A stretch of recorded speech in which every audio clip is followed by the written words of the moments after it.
Hello and welcome back. This is Colin Keeley here. And I'm Brent Sanders. We are two guys buying and building wonderful internet companies. Yes, indeed. And this week, it sounds like Colin's been busy working on his course. It sounds like revitalizing the spirit of avocado, although it doesn't sound like your course is going to end up on our baby avocado. Yeah, it's a bit of a betrayal of me and you. But I've done a lot of research and we know the course market really well. I'm leaning towards Podia for hosting the course. To back up, the course would be on what exactly? So I tweeted this out this week. I've gotten in the habit of tweeting out ideas, like startup ideas, course ideas, and gotten really good responses for things recently. So I did a sleeping egg that got a good response on Twitter, a new Goodreads, and now this micro P course. Wait, sleeping? Oh yeah, like you sleep in like a big cocoon. I've had this idea for a long time, and I think everyone thinks I'm crazy, but I think you want to control as many variables in your sleep as possible. And especially like living in a city, there's noise and like air quality actually matters a lot for your sleep. So I do think it sounds ridiculous, but people should be sleeping in some kind of like egg effectively, Sure. or like a hyperbaric chamber, like one of those inflatable balloons, Yeah. where everything is controlled. So 8 Sleep controls your bed temperature effectively, but there's also like noise and light and all these other things that matter, air quality, humidity. So if you could just control all variables, it seems like that's the natural end game of perfecting sleep. I like it. I like that idea. We can pursue that we'll set up the docs for that separately, but the course itself would be on micro PE. Yeah. So basically how to buy these businesses, grow them and sell them. So I think it could also work for all these founders, bootstrappers that are like trying to understand this whole process that they're probably only going through once or twice. Sure. I think there's parts of it though that you have experienced and done. There's probably parts of it that you haven't. So how are you going to fill some of those gaps? Yes, good question. So I have a lot of these like docs and can walk through the process that I've done already. I also would like to do guest speakers for certain topics. So like SBA 7A loans, I've never actually done one. Like I know generally how it works and I could give a lecture on it, but I'd love to bring in someone that knows it better than me. Or like bringing in guest speakers for like content sites. That's and how they've done acquisitions and like walking through it. I want this to be like super tactical. So you take this course and you know exactly what you need to do to go, from finding a deal to closing a deal to growing it, like every step of the way. And I think this is just like such a early space that there's like teaching could go a really long way here. Yeah. Besides the fact that we talked about it last week, this like mindset of abundance, like it's better to have, I don't know, there's plenty of deals, plenty of businesses. Like you're probably going to create a bunch of competitors for us, but there's enough to go around. It's a lot of commerce. It's not if you had 100, 200 more people looking after the same deals, sure, it will get competitive, but that's not how the world really works. It's especially if you can foster someone else to learn how to do this, build a business and create some sort of like financial independence, and they're send you a note and say, hey, I was able to do this. Sure, it would be nice if you could do that too, but still, there's got to be a lot of satisfaction in enabling other people that don't have the resources to do it to try this out. Yeah, I love this online education space. Obviously, we launched Avocado, so we're in it back in venture capital times. I met with every CEO of these college alternatives. I just am a huge believer in this online learning and what the future could hold for it. And I've been looking for my spot. And I think there's just, for my tweet, there's clearly so much demand here and people would love to do it. And they don't really know how. And so I started working on it this week. I started outlining it to me, and making a course is like the biggest component and takes the most time. So I had all these notes in Rome for the most part already. So now it's just like organizing them all.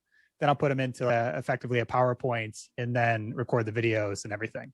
And I have all this stuff set up for the podcast already. So it's like organizing my thinking is the biggest time suck, but I'm making good progress. Any guests in mind that you'd have come on and talk about some of the gaps that you haven't done or aren't as tooled up on? Yeah. So I already know all these people. Like I've had calls with them. So Live Oak Bank is a leader in the search fund or private equity world for the debt side. So I've spoken with some of them before. I'd like to have one of them on. I spoke with Micro Angel. What's his name? Anyway, Il Toledano. I'm really struggling with names today, but he agreed to do a guest lecture. He runs a awesome newsletter called Micro Angel. So he's buying and rolling up Shopify apps. So he'd be another one. I'd love to have Andrew Wilkinson on to talk about how he compensates CEOs and finds CEOs. Yeah, I think that's super interesting. Yeah. I've heard him talk about that and go through the structure, and that was inspiring. It is one model. It is not the only model, obviously. There's interesting ways, but it's this idea that you can design your own strategy. There is no one way to do it, and it's the art of this that makes it fun to me. Other than I don't know. My favorite part about this space is that these are existing businesses, and I'm just spent way too much time finding product market fit for businesses and for projects I've worked on, that it's a breath of fresh air to already have it and then be able to expand upon it. Yeah, finding product market fit's really hard. Like, you just get so much more leverage. Like, any little change you make when something already has revenue and significant revenue is just awesome. It makes a huge difference versus, well, hopefully this takes off. Hopefully all these little decisions we're making are actually meaningful, because there's a good chance they aren't. That is true. That is true. Cool. Yeah. So the course, no release date kind of in mind. You're in the early stages of just getting the outline together. You're going to do video though. You're not going to do audio. So I'm going to record video and like screen shares with the idea that you don't really need it for most of this stuff. And so the audio will be the biggest component. So I'm thinking I'll record with Loom and have slides on the screen that are like just a few words or a picture or something like that. And then the audio is like the real component and where the real information lies. And then with Podia, which is what I'm leaning towards, you have all this text below, so you can link out to other things as needed as well. And then I'm thinking of like a community on the back end. So once you complete the course, you graduate to a community. And I think that's just going to be enormously valuable for people going forward and for ourselves as well, like sharing deals or getting feedback on stuff, finding investors, like some place for all these micro PE people to live that's not Twitter. Yeah.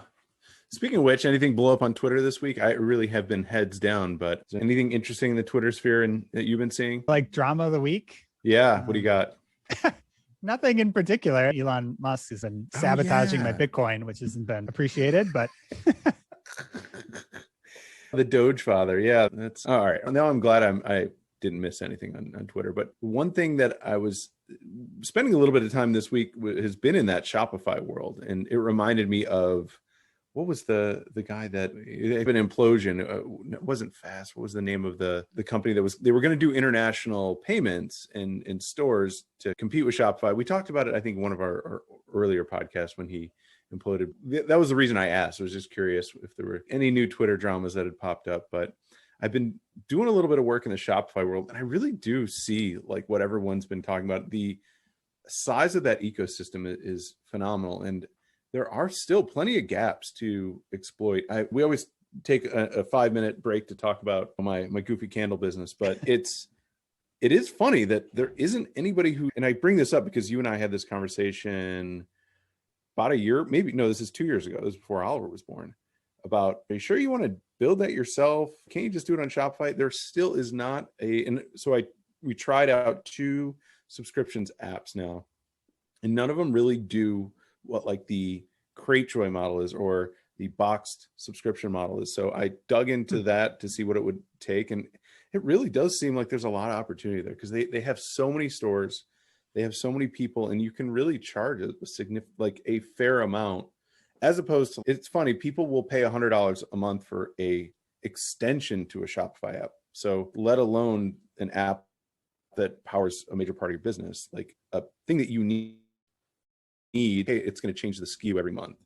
So you got to have that, otherwise the reporting is going to be off. And so you can easily charge in that space, versus if you look at like desktop software, like people won't pay 10 cents for anything. It's all free software, and that model just seems really ripe for additional growth. Like I thought it would be played out by now, but I really don't think it is. So anyways, that's the little tech update from the Shopify subscription ecosystem. Yeah, there's a monster premium for Shopify apps versus SaaS apps generally in the micro PE world. Just like it's growing so fast, and it's so closely tied to making more money for these e-commerce stores that people are willing to pay. I have a friend that runs like a online coffee business, and he was saying subscription apps were crappy. Is that the thing? It's just hard to find good subscription apps. And I'm just gonna tell you about Recharge. It was great. They had a great sales team. They sold us on it, but they don't do prepaids. So it's like our business model just didn't fit. So you purchase, like you want to buy a 6-month subscription for your mom for Mother's Day, which a ton of people did, which is great, but they don't really do it like they do it. Like you're going to buy this and then it's going to renew every single month or every 3 months. It's just not how the box model subscriptions tend to work, where there's, hey, you got to order by a cutoff date. And there's all these goofy little rules we have. And that's just kind of how the business is. And we like it that way because I get all my orders up front. I know exactly how many jars I got to order, how much wax I got to order, how many wicks to order, how much fragrance oil.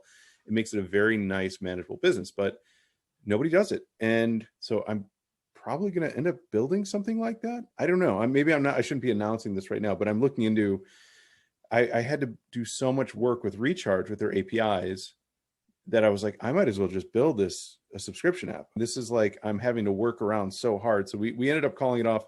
It sounds like they are working on it, but they just raised a Series B. Their sales guy reminded me, he's like, hey, we just raised a bunch of money. We're going to get this done. So they're really nice people, very helpful, but we couldn't just, really wouldn't work for what we were doing. So I think the short answer is there are about 6 or 7 major players that are doing subscriptions, but they each have their own sort of model that they're supporting. And no one seems to support the model we're going after. So yeah, I might have to spin up a small Shopify subscription app. So this is the larger question. Do you want to spin it up, or would you like to go find one of the 6 and acquire one and add these features that you know it needs? And basically you feel like it's not living up to its potential. Yeah, that's a great question. I think we need to go and look at the other ones. Like I'm really only looked at 2 in depth, and it does take time because the salespeople tell you, oh, it does exactly what you need. It's the right choice for you. And then when you go integrate and you get a sort of like a support engineer to actually tell you the truth as, oh, no, it doesn't work like that. It's really meant for this. And there are these workarounds. And furthermore, there are plugins there's one that's $100 a month that just changes the renewal date to the desired date you want on Recharge, not even on Shopify. So you're buying plugins for the plugins to fit your business. And they were charging $100 for it. And all it is a webhook. And it's this idea that, oh, you're going to have to get a developer and they're going to have to make sure the server stays up. There's a lot of stuff out there that I think is going to go away because people are going to get a little more savvy. It's like you could just use Pipedream or Zapier webhooks to like do some of this stuff for you.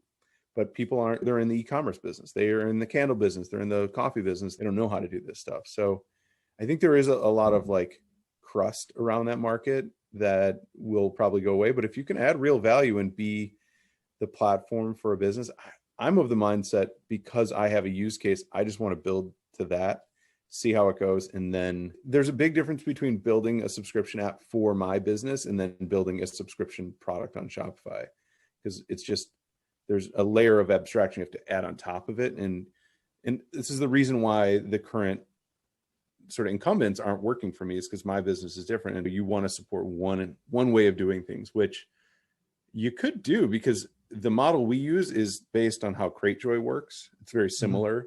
And that's where the business used to be run by the old owners. They ran it on Cratejoy and it took a big piece of the margin. But you could easily market to all the Cratejoy people and say, hey, you want to move to Shopify?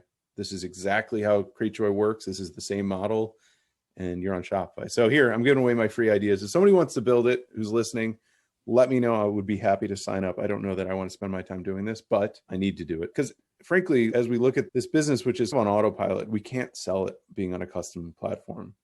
You know what I mean? I probably should have done this a while ago, even though these APIs weren't available then. But I think you have a really hard time selling a business that has good revenue, recurring revenue, but if it's an e-commerce business and it's not on Shopify, I feel like you're going to run into some issues. Yeah. Any profit you have will get eaten up by paying developers to maintain your custom installation, basically. Exactly. Even though I haven't had to do anything with it, but yeah, I think you need to have something that's like robust and supported. But I would tell you, under the hood with a lot of these Shopify businesses, I think it's this, you're just moving all that code into plugins and custom apps that are also the same thing as custom code. So as long as you can plug into something. So in our case, because there is no perfect subscription plugin for us, we still have to, or we have to change our business, which I don't want to do. We've got a good business. So which one is this? Is this a like a request for startups? Is this a you want to go buy one or you're going to go build one? I'm going to do some research, but I might build, I'm going to build into it. I'm going to build something. And I think when I'm done building this thing, which is only going to take a week or two to support the subscription model we want, then I think taking a look at like how much more work would it be to spin up a business to do this. And I think the incumbents are not going to have a good time because this is an API that's been changing. And I think a lot of the struggles that they've had is we used to do it this way, which to do, and I hope we're not going too far and boring the shit out of our listeners, but the reason this is changed is you had to support your own checkout process. That was old Shopify subscriptions. You basically checked out on your site, which was all custom. And now you can use Shopify checkout as of 2020. And so I think all the players like Bold and Recharge, they've had to retool and rework. And so with that, all I hear is technical debt. It's like what we ran into with Avocado, where we wanted to change the model. It's like that introduced the debt of now it's not so easy to change. And now it's not so easy to make fixes. And so the longer you're around, I think from a tech perspective, the more risk you're holding on to with legacy code. So I do think in this world, it may make sense to actually start from scratch. Although I just said how much I don't want to start from scratch. It's a much more painful process. But I do think I'll report back. We're going to do this integration. We'll see how it goes. We'll see how hairy it is and have a better sense. But my sense is it's a startup. Cool. Yeah. I think this is fun for people to hear how we think about buy versus build. And like they're both viable options and you have to weigh the pros and cons of each. Yeah. I got to take a look at more of the products. I think that's probably the other homework so I brought a partner on to Wixley, my candle business, and I will have him do some more research. He's definitely the marketer of the two of us, and he's also, okay, man, we got to be on Shopify, but we got to integrate with Klaviyo, and that's the other risk is you got to start integrating with all these different platforms. So it's like the idea of building it is a little scary, but maybe it's just what you got to do if you want it to work the way you want it to work. For sure. Anything else you wanted to cover? No, I don't think so. I think I'm trying to think of what we have going on the Blink sale front. We're getting close to the end of our main development sprint. We've finally got a really good team put together, and I feel like that's going smooth. We've been, continuing to improve the product, and I'm excited to finally start getting the main sort of migration underway. For sure. And then on the marketing front, our writers are working, they're churning out articles. I haven't seen the uptick in Google Analytics that we'd like, but it's probably just unrealistic to expect that so quickly. Well, so that's the other big news. I think in 2 weeks, we are expecting a pretty major algorithm update where page speed is the number one priority, or I think they're calling it core web vitals. So that should be on every business radar right now is make sure your site's optimized. If you don't know how to optimize your site, reach out to me on Twitter. I will point you in the right direction. But no, this is a pretty serious thing that I think it's going to be a rebalancing that they do. And for businesses like ours that do rely on SEO and our domain authority, it's going to have an impact. So thankfully, we just redid our site. It's on Webflow. That's probably the best advice is just move your site to Webflow and let them deal with it. But yeah, that's going to be the major change thing to look out for in the next 2 weeks. That could only help us. We're about as fast as you could be. Yeah, I think we're in a good spot. It's funny. The best ratings you can get is like going back to like a 1991 website, which is just like text. But obviously we want to be cooler than that. We got to look sharp. All right. That's all I got. Yeah, me too. Thanks for listening, everybody. Take care, everyone. Bye-bye.